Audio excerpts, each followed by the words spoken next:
안녕하세요. 안철수입니다. 벌써 12번째 방송입니다. 오늘 하루 정말로 바빴습니다. 아침 일찍 전주에 갔다가 그리고 또 안산에 갔다가 인천에 갔다가 다시 서울로 오는 그런 하루였습니다. 여러 곳에서 이제 선거사무소 개소식도 참여를 했습니다. 우선은 이제 전주 한옥마을을 갔습니다. 거기서 마침 일자리 만드는 정책이라든지 또는 신인재 양성에 대해서 발표가 있었습니다. 거기에 전주에 많은 출마자들 거의 한 40명 정도가 있었습니다. 국민의당 출마자들과 함께 그 행사를 치렀습니다. 뭐 여러 가지 말씀을 드렸습니다만 그 중에서 인재 양성에 대해서 제가 이야기를 한 걸 좀 말씀을 드리고 싶어요. 지금 제가 가진 문제인식 중에 하나가 원래 정당이라고 하면 거기서 자체적으로 또 인재를 길러서 우리 사회 전체에다가 공급하는 역할을 하는 게 바람직하죠.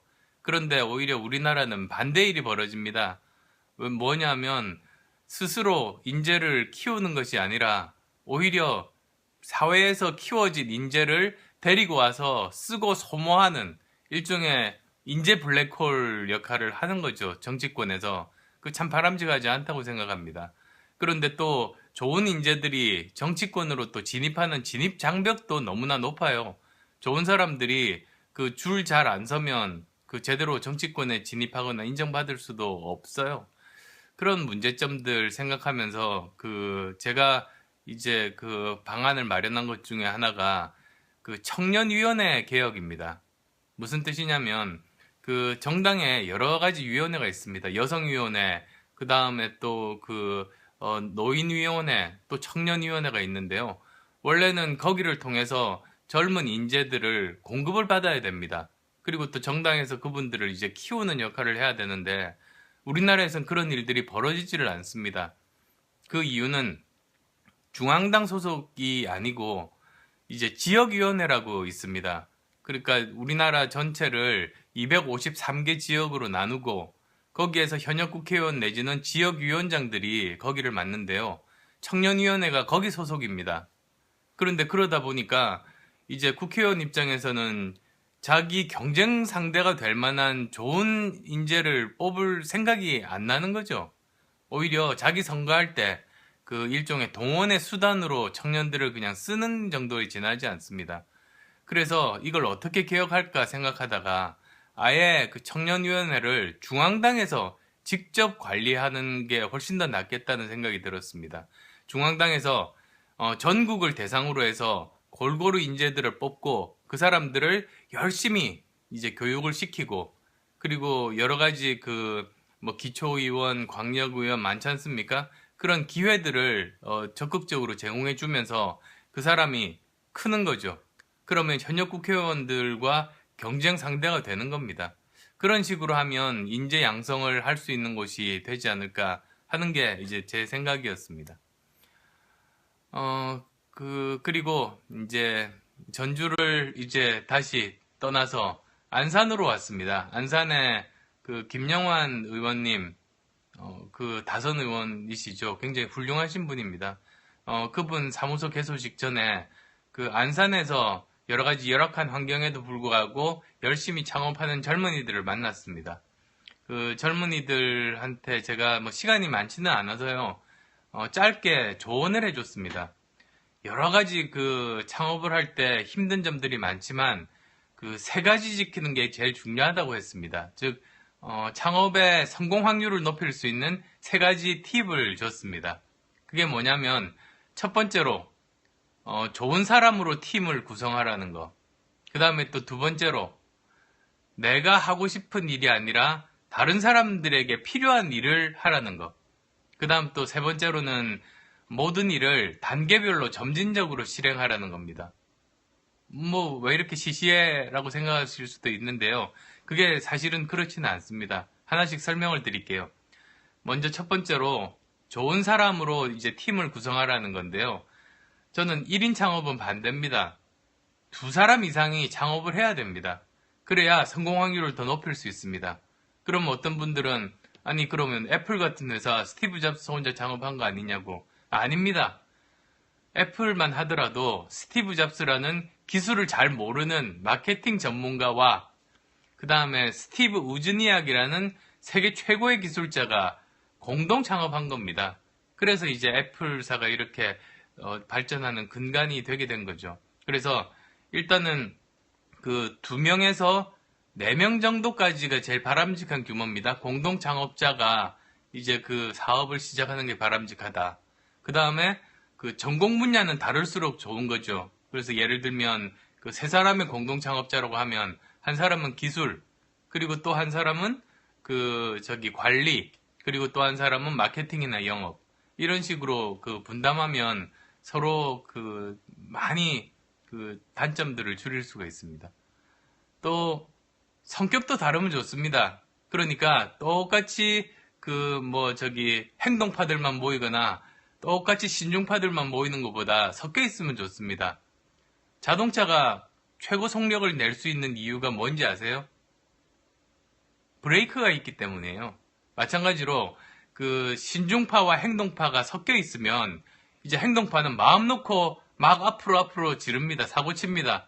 왜냐하면 내가 좀 너무 무리하다 싶으면 내 뒤에서 내 친구인 신중파가 나를 잡아줄 줄 알기 때문에 그 믿음 때문에 전속력을 해서 달릴 수가 있는 겁니다. 그런데 이렇게 그 전공 분야나 또는 성격은 다를수록 좋지만 가치관은 같아야 됩니다. 가치관 다르면 잘 될 때 오히려 더 힘들어집니다. 가치관이 뭐냐면 좀 거창하게 보면 내 인생에서 돈이 어떤 의미인가, 얼마나 중요한가 이런 것부터 시작해서 좀 더 구체적으로 보면 기업을 할 때 수익이라는 것이 기업의 목적인가, 아니면 내가 열심히 기업 활동을 한 결과로 수익이 생기는가, 그 2가지 철학이 가치관이 굉장히 다른 겁니다.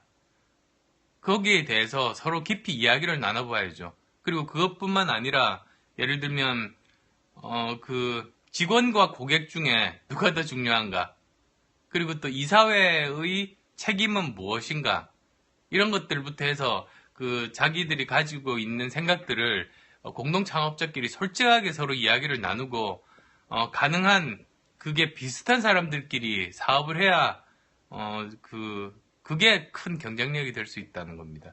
이런 것들이 모여서 좋은 사람이 모여서 이제 사업을 시작하게 되는 거죠. 그래서 정리를 해서 말씀드리자면 이 창업할 때 좋은 팀이라는 거는 2명에서 4명의 공동 창업자가 전공 분야도 다르고 성격도 다르지만 가치관은 같은 그런 사람들이 모여서 있는 게 좋은 팀이다 라고 말씀드릴 수 있습니다. 그 다음 또 이제 2번째로는 제가 카이스트 교수할 때 굉장히 많은 그 기업가들을 만났는데요. 실패하는 경우 거의 대부분 왜 실패하는가? 창업자가 하고 싶은 일을 하기 때문에 실패합니다. 그 참 모순되지 않아요? 창업자가 자기가 하고 싶은 일을 하려고 창업을 하는데 문제는 그걸 필요로 하는 사람이 없으면 기업이 생존할 수가 없습니다.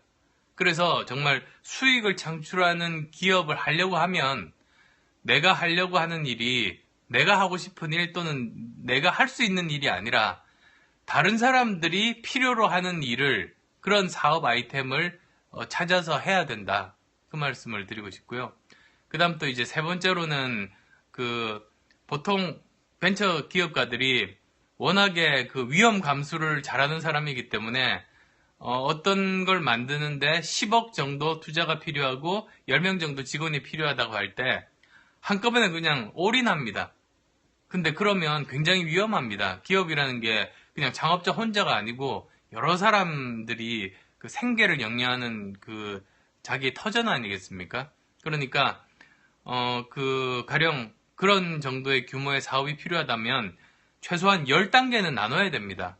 그래서 첫 번째 단계 1억 투자와 1명의 사람이 필요하면 그것만 가지고 일을 해보고 그게 성공을 하고 증명을 하면 그 다음 2번째 단계로 옮기는 겁니다.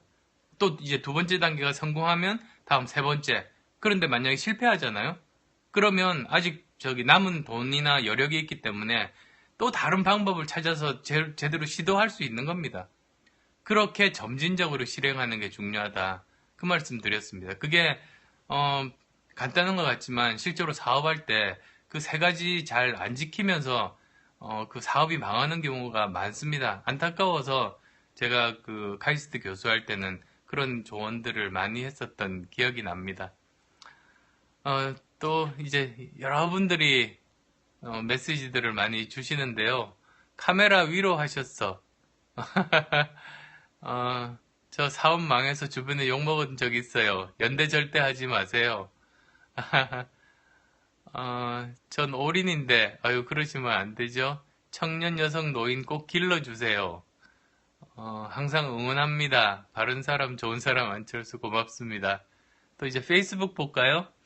안녕하세요. 현재 잘하고 계십니다. 대한민국은 거대 재벌로는 국민 경제 해결되지 않습니다. EBS 안철수 특강 VOD를 보시면 이해에 도움이 됩니다. 아직도 있나 보네요. EBS 특강 같으면 정말로 옛날인데요. 예, 고맙습니다. 그리고 이제 다른 메시지들을 한번 보죠. 자, 소셜미디어 댓글들입니다. 먼저 트위터인데요. 백일홍님께서 주셨네요. 국민의당 정책 준비는 언제 이렇게 했을까요? 국민의당 정책 정장으로 우뚝 섰구나. 화이팅 국민의당 V3. 고맙습니다. 정책이 뭐냐? 이렇게 물어보시는 분들이 많아요. 사실 저희 굉장히 많이 좋은 정책들 많이 발표했습니다. 그런데 잘 알려지지 않은 것 같아서 여전히 저기 언론에 보면 그 국민의당이 어려워진 이유가 비전과 정책에 대해서 설명하지 않았기 때문이라고 그렇게 보도들이 납니다. 한편으로는 섭섭하지만 한편으로는 그걸 제대로 잘 못 알렸다는 생각이 들어서 그 더 반복적으로 그리고 또 정책이 좀 너무 많은 것 같아요. 10개 정도 대표적인 거 추려서 그렇게 열심히 소개해 드리겠습니다. 다음은 미세스 은 님이십니다. 힘내시기 바랍니다. 원칙 지키는 국민의당은 끝까지 가야 합니다. 국민 편이 하나라도 있어야 하니까요. 힘내세요. 아직 갈 길이 멉니다. 응원합니다. 국민의당 화이팅 해주셨습니다. 그리고 오늘 아주 가슴 아픈 보도가 있었습니다. 부모 폭력으로 목숨을 잃은 7살 신원영군 명복을 빕니다. 이에 대해서 많은 분들이 의견을 주셨는데요. 참새와 방앗간님께서 오늘 원영군이 주검으로 발견됐다네요. 정말 가슴 아픈 일입니다. 국민의당에서 하루빨리 아동복지법 정비해주세요라고 말씀해 주셨습니다. 정말 저도 그렇게 생각합니다. 국민의당도 아동학대 방지를 위한 정책 준비하고 있는데 곧 발표하도록 하겠습니다. 다음은 한수연님 의견입니다. 우리 국민의당은 여성 의무 공천 제도가 없나요? 이번 단수 추천도 다 남자 후보들 뿐이던데 여성에 관해 공약만 내걸고 실제 여성 후보들은 보기 힘드네요. 신생정당이고 정책적으로 미흡할 수 있으나 여성 인물들 내세워 주세요라고 말씀해 주셨습니다. 예, 그 공천은 먼저 여성 지원자분들이 많으셔야 됩니다. 그런데 이번에 그렇게 많이 지원은 하지 못하셨는데요. 열심히 발굴하고 그 지원자분들 사실은 우선적으로 공천을 해드렸습니다. 그런 노력들 계속 하도록 하겠습니다. 그 다음 페이스북 반응입니다. 김근식 님이 중요한 의견들을 주셨습니다. 영세 자영업자 중에서 대리점들이 많이 힘들어합니다. 예, 대리점이 거래하고 있는 것이 개인이 운영하는 슈퍼마트, 편의점인데 이런 거래처들이 하나둘씩 기업형 편의점 또는 슈퍼로 전환되고 있습니다. 기업형으로 전환되면 거래처에 납품하는 대리점들이 납품을 못해서 너무 힘듭니다.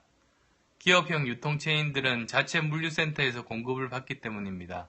대리점 살릴 수 있는 방안 부탁드립니다. 라고 하셨습니다. 이 문제도 저희들이 사실 공정성장론에서도 많은 관심들을 두고 있습니다. 그리고 이런 대기업 갑질 방지 정책들도 저희들이 내놓고 있습니다. 이런 편에서 사회적 약자 편에서 공정한 질서가 확립될 수 있도록 저희 국민의당이 최선을 다해서 돕겠습니다. 박석휘 님도 의견을 주셨습니다. 소외계층 서민을 대표할 수 있는 청년, 주부, 비정규직 노동자분들이 비례대표 의원으로 국민과 함께해서 국민의 아픔을 해결할 수 있는 그게 해달라고 했습니다. 저희들도 열심히 논의하고 하도록 하겠습니다. 이지원님 의견입니다. 전처럼 안철수 대표님 얼굴과 표정을 정면으로 마주보고 이야기 들었으면 좋겠어요. 딴 데 보고 말하는 듯한 카메라 각도가 마음에 안 든다고 하시네요. 근데 예, 그래서 오늘은 보지 않고 그냥 쭉 말씀을 드렸던 것 같습니다. 그런데 이 페리스코프하고 그 다음에 여기 뭡니까? 페이스북하고 약간 카메라가 양쪽에 있다 보니까 한쪽을 보게 되면 또 한쪽은 좀 옆을 보는 것 같거든요. 그런 점은 좀 양해해 주시기 바랍니다. 사실